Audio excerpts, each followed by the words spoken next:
Hello everyone, welcome to स्वाई education. तो Maharashtra food safety officer का जो ऑफिशियल नोटिफिकेशन आया था 2023 के एग्ज़ाम के लिए, उसका प्री एग्ज़ाम ऑलरेडी हो चुका है और उसका मेंस एग्ज़ाम जो होने वाला है उसको लेकर के अभी तक जो है ये डिक्लेयर नहीं था कि जो हमारा मेंस एग्ज़ाम होगा, जो उसमें पेपर 1 और पेपर 2 होगा, तो उसको लेकर के ये क्लैरिफाई किया है अभी एमपीएससी ने कि जो आपका एग्ज़ाम है उसका पैटर्न क्या होगा, यानी कि कितने नंबर के क्वेश्चंस आएंगे और कितने क्वेश्चन आएंगे। इससे एटलीस्ट आपको ये आइडिया लग जाएगा कि एक पर्टिकुलर क्वेश्चन में आपको कितना लिखना पड़ सकता है और किस तरीके से आपकी तैयारी होनी चाहिए।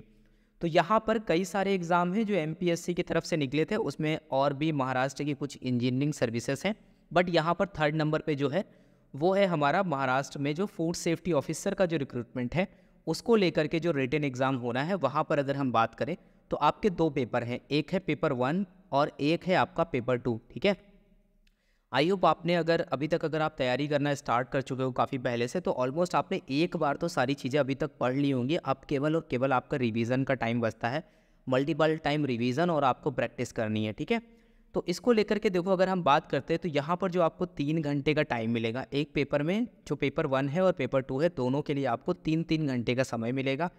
मैक्सिमम मार्क्स की बात करें तो वो 200 मार्क्स का आपका पेपर होगा। 200 मार्क्स के आपके दो पेपर हैं यहाँ पर, और इसके बाद में आपका क्या है, एक 50 मार्क्स का आपका इंटरव्यू है। ठीक है, तो यहाँ पर 200 मार्क्स है प्लस 200 मार्क्स है प्लस 50 मार्क्स, तो ये पूरा का पूरा आपका जो रहने वाला है स्टेज 2 यानी कि मेंस का जो एग्ज़ाम है, साथ ही साथ 50 नंबर का इंटरव्यू है। 450 नंबर की आपकी टोटल मेरिट यहाँ पर बनेगी। ठीक है, उसके बाद में देखो, अगर हम बात करते हैं, एक एक चीज़ आपके लिए बहुत बहुत इंपॉर्टेंट है यहाँ पर समझना। पेपर का जो मीडियम है वो टोटली इंग्लिश मीडियम रहेगा। ठीक है, यहाँ पर मराठी या फिर अदर कोई लैंग्वेज नहीं, केवल यहाँ पर इंग्लिश मीडियम में आपको ये पेपर्स देने होंगे। अगर हम यहाँ पर बात करते हैं, कुछ इंपॉर्टेंट इंस्ट्रक्शंस दिए गए हैं, जैसे कि यहाँ पर टोटल अगर हम बात करते हैं तो there are 8 questions divided in 2 section. यानी कि जैसे कि आपका पेपर 1 है या फिर पेपर 2 है, उसमें 2 सेक्शंस हैं, तो यहाँ पर आपके टोटल 8 क्वेश्चन होंगे। टोटल 8 क्वेश्चन होंगे divided in 2 sections, out of which 5 are to be attempted. यानी कि आपको टोटल 8 क्वेश्चंस में से 5 क्वेश्चंस करने हैं केवल। ठीक है, यानी कि 200 मार्क्स के पेपर में आपको टोटल 5 क्वेश्चन करने हैं, यानी कि एक क्वेश्चन का वेटेज कितना हो जाता है, लगभग 40 मार्क्स का आपका एक क्वेश्चन होगा। ठीक है, अब यहाँ पर देखो, अगर हम बात करते हैं दूसरी, तो यहाँ पर जब आप सेक्शन नंबर 1 को करोगे, ठीक है, उसके बाद में जब सेक्शन नंबर 2 को करोगे तो उसका जो पहला क्वेश्चन होगा, तो सेक्शन नंबर 1 का पहला क्वेश्चन क्वेश्चन नंबर 1 होगा, एंड सेक्शन नंबर 2 का पहला क्वेश्चन क्वेश्चन नंबर 5 होगा। ठीक है, तो ये सब आपको क्या है, कंपलसरी है, यानी कि question number 1 and question number 5 जो है वो आपके लिए यहाँ पर कंपलसरी हो जाता है। इन दोनों क्वेश्चंस को आपको करना ही करना है। Out of remaining questions 3 are to be attempted, choosing at least 1 question from each section. उसके बाद में क्या कर सकते हो, आप उसमें से अपना क्वेश्चंस का सिलेक्शन कर सकते हो, बट यहाँ पर क्वेश्चन नंबर 1 और क्वेश्चन नंबर 5 जो है उसको करना मैंडेटरी है, कंपलसरी है। ठीक है, उसके बाद में देखो, यहाँ पर ये है कि द नंबर ऑफ जो मार्क्स होंगे कैरीड बाय अ क्वेश्चन सब question is indicated against it. तो यहाँ पर क्या होगा कि जैसे ये क्वेश्चन है आपका, उसके अंदर कुछ सब क्वेश्चंस भी देखने को मिलेंगे। छोटे छोटे शॉर्ट आंसर टाइप के हो सकते हैं, शॉर्ट क्वेश्चंस हो सकते हैं, या फिर उसके अंदर में आपने 40 नंबर का मान लिया एक क्वेश्चन है, उसको 2 क्वेश्चंस में डिवाइड कर दिया, सब क्वेश्चंस में 20-20 मार्क्स का कर दिया, तो कुछ भी हो सकता है, बट मेन जो पूरा होगा वेटेज होगा वो 40 मार्क्स का होगा। तो यहाँ पर जब आपकी मार्किंग वगैरह होगी तो इन सारी चीज़ों को ध्यान करके ही आपको मार्क्स दिए जाएंगे। कीप इन माइंड, यहाँ पर वर्ड लिमिट जो है वो इंडिकेट करी जाएगी। अगर क्वेश्चंस में वहाँ पर होगा तो आपको क्वेश्चंस के टाइम पे पेपर में देखने को मिल जाएगा, तो वर्ड लिमिट के अकॉर्डिंग ही आपको उनको आंसर करना है। अब यहाँ पर देखो, दूसरी बात यहाँ पर आपको ये ध्यान रखनी है कि wherever option has been given, only the required number of response in the serial order attempted shall be assessed, unless stuff of attempt of a question shall be counted even if attempted partially. Excess responses shall not be accessed and shall be ignored. ठीक है, तो यहाँ पर कहने का मतलब ये है कि जो भी इंस्ट्रक्शंस आपको दिए जा रहे हैं, क्वेश्चन में अगर कोई वर्ड लिमिट लिखी है तो आपको उतना ही करना है। आपको ये नहीं कि आपको किसी आंसर में बहुत ज़्यादा आता है तो आप बहुत ज़्यादा उसको लिख लेते हो, उसका आपको कोई भी क्रेडिट नहीं मिलने वाला है। यहाँ पर तो अपने आप में आपको ये चीज़ें ध्यान रखनी है कि आपको अपना टाइम सेव करना है और जितनी चीज़ें क्वेश्चन में पूछी जा रही हैं उतनी चीज़ें आपको वहाँ पर बतानी है, ठीक है। दूसरी चीज़ यहाँ पर यह है कि candidate are expected to answer all the sub question, ठीक है। तो जो क्वेश्चन के अंदर सब क्वेश्चन है कि आपको वहाँ पर सारे ही क्वेश्चंस के आंसर देने हैं, ठीक है। कोशिश करनी है आपको। इफ सब question of a question is attempted elsewhere the latter सब क्वेश्चन शैल बी ओवरलुक्ड, ठीक है। तो कहने का मतलब यहाँ पर ये है कि कैंडिडेट को सबसे पहले यहाँ पर ये ध्यान रखना है कि ये एक्सपेक्ट किया जाएगा कि उनको सारे ही आंसर्स लिखने हैं, ठीक है। यानी कि कोई भी क्वेश्चन अगर आपने पिक किया है उसके अंदर अगर अभी हम आगे थोड़ा सा और देखेंगे उसके अंदर अगर कुछ सब क्वेश्चंस हैं तो वो सब के सब आपको यहाँ पर क्या करने हैं, ठीक है। तो यहाँ पर आपको ये भी ध्यान रखना है, पहली बात तो आपको ये सबसे पहले ध्यान रखना है कि प्रॉपर सीक्वेंस में आप सारी चीज़ों की कोशिश करना। एक क्वेश्चन अगर आपने उठाया है उसमें ए बी करके सी करके 3 हैं तो उनको प्रॉपर तरीके से आप कोशिश करो कि अगर आपको आते हैं सीक्वेंस में करो। अगर आप मान लेते हैं कि बी वाले को बाद में करो तो प्रॉपर तरीके से उसको वहाँ पर मेंशन करो, ठीक है। ऐसा नहीं है कि कैसे भी वहाँ पर कर देते हो, तो प्रॉपर तरीके से उसको आप मेंशन करो वहाँ पर। उसके बाद में एनी पेज और portion of the paper left blank in the answer booklet must be clearly stuck off, ठीक है।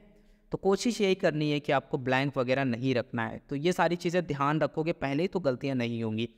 उसके बाद में unless otherwise mentioned symbol and notation have their usual standards meaning assume suitable data if necessary and indicate the same clearly. कोशिश आपको ये करनी है कोई भी चीज़ें आप अगर आंसर में लिख रहे हो तो प्रॉपर इंडिकेशन के साथ लिखो। कुछ ऐसे सिंबल्स और ऐसी चीज़ों का यूज़ अगर आप कर रहे हो तो वो प्रॉपर उनका स्टैंडर्ड मीनिंग कुछ होना चाहिए। ऐसा नहीं है कि just like a WhatsApp language हम लोग जो यूज़ करते हैं, कुछ मैसेज लिखने में यूज़ करते हैं, मेल लिखने में कभी यूज़ करते हैं, उस तरीके के वर्ड या मीनिंग्स, कुछ भी एनोटेशंस, कुछ भी नोटेशन सिंबल आपको यूज़ करने हैं तो उनका प्रॉपर एक स्टैंडर्ड मीनिंग होना चाहिए। अदरवाइज़ उनको आप नहीं यूज़ करो। कोशिश करो कि उनके सबके फुल फॉर्म लिखो, ठीक है। ऐसा नहीं है शॉर्ट में अगर आपने कुछ लिख दिया, केवल आपको पता है एग्जामिनर उसको नहीं समझ पा रहा है, या फिर हो सकता है कि जब हम ब्रॉड स्टडी करते हैं, बहुत ज़्यादा चीज़ों को जब हम पढ़ते हैं तो उनके और भी मतलब होते हैं। आपको नहीं पता है कि इस सिंगल जो आपने अल्फ़ाबेट्स लिखे हैं इनका कुछ और मतलब होता है शॉर्ट नेम में। आपको नहीं पता, आपने जो पढ़ा है आपको वही पता है, बट एग्जामिनर की नज़र में उसको लेकर के बहुत सारे मतलब हो सकते हैं।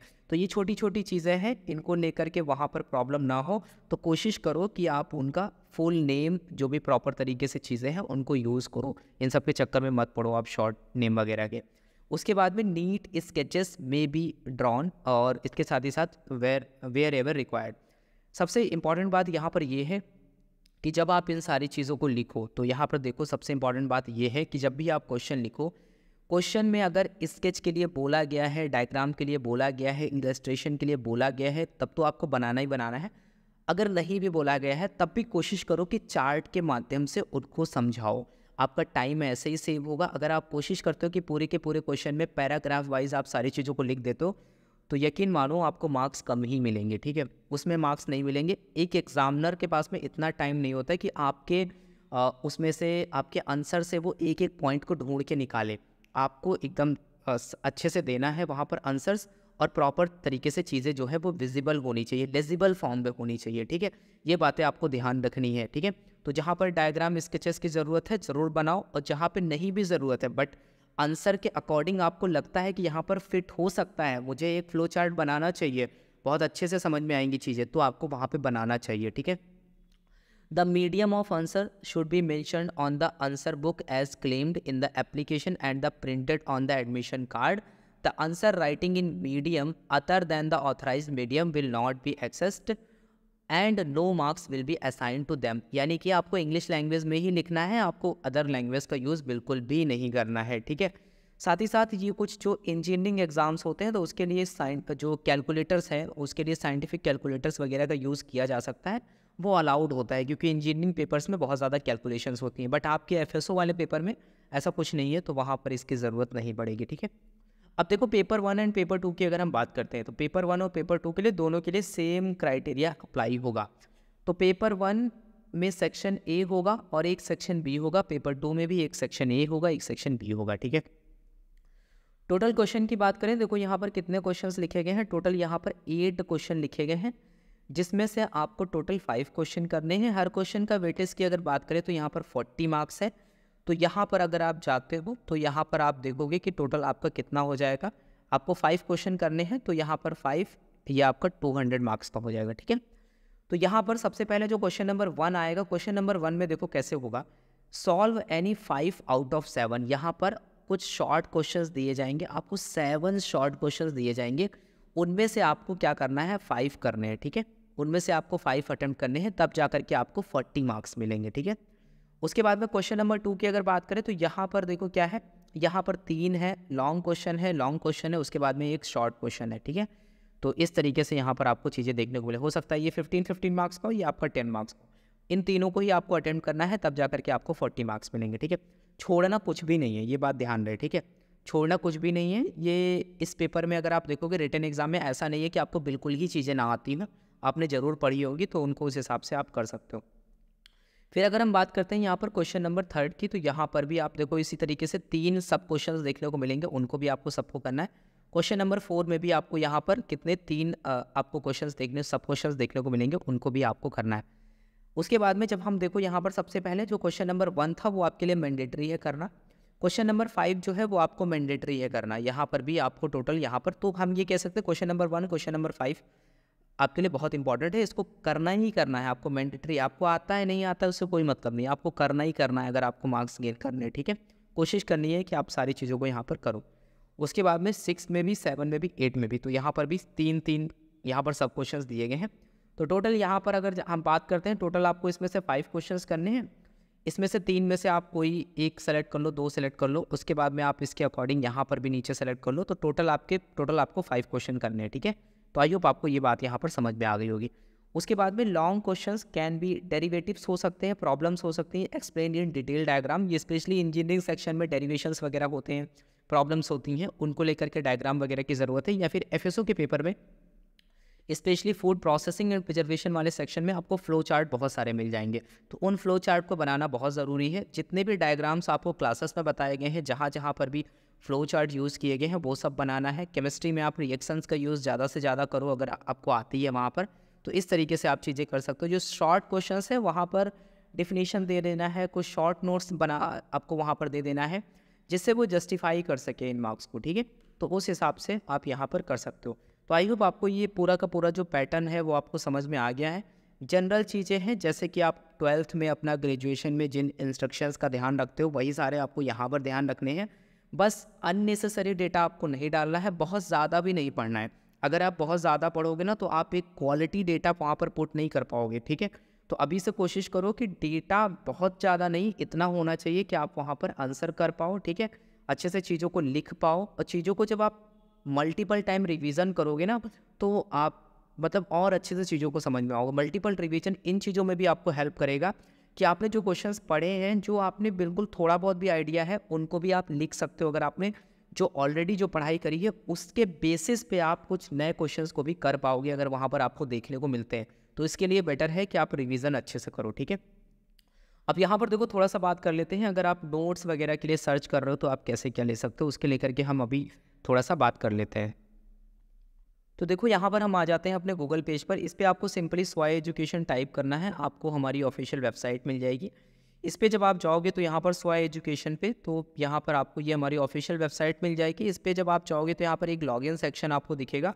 इस पर जब आप जाओगे तो यहाँ पर आपको कोर्सेज़ के सेक्शन में specially only for the food safety officer सारे के सारे courses FSSAI food safety officer को लेकर ही हैं। यहाँ पर आप महाराष्ट्र वाले कोर्स पे जाओगे तो यहाँ पर आपको ये कोर्स दिख जाएगा, जिसमें आपको सारी चीज़ें यहाँ पर देखने को मिल जाएंगी, ठीक है।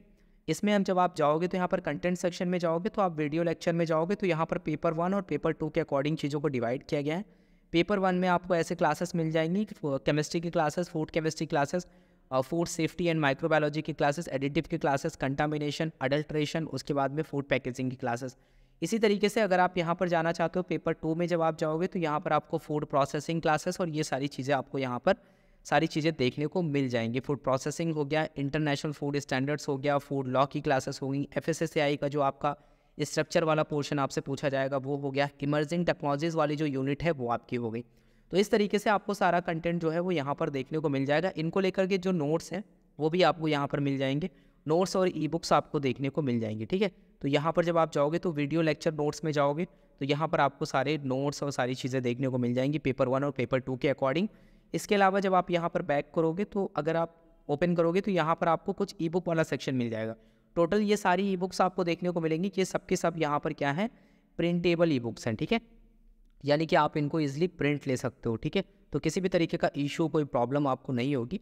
तो फूड लॉ वाला सेक्शन है, फूड लॉ आपके सिलेबस में है, तो वो सारी चीज़ों का भी आप प्रिंट ले सकते हो। और यहाँ पर जो अदर ई बुक्स हैं सब्जेक्ट वाइज उनका भी आप प्रिंट ले सकते हो, ठीक है। तो इसके लिए आप सिंपली सो एजुकेशन का ऐप डाउनलोड कर सकते हो या फिर दिए गए व्हाट्सअप नंबर पे हमें व्हाट्सअप कर सकते हो, या फिर सिंपली soeducation.com पे आप विजिट करोगे तो यहाँ पर आप लैपटॉप पे एक्सेस कर सकते हो, अपने एप्लीकेशन में चला सकते हो, किसी भी तरीके से आप इस कोर्स को एक्सेस कर सकते हो, ठीक है। तो तब तक के लिए thank you, have a nice day, मिलते हैं नेक्स्ट वीडियो में।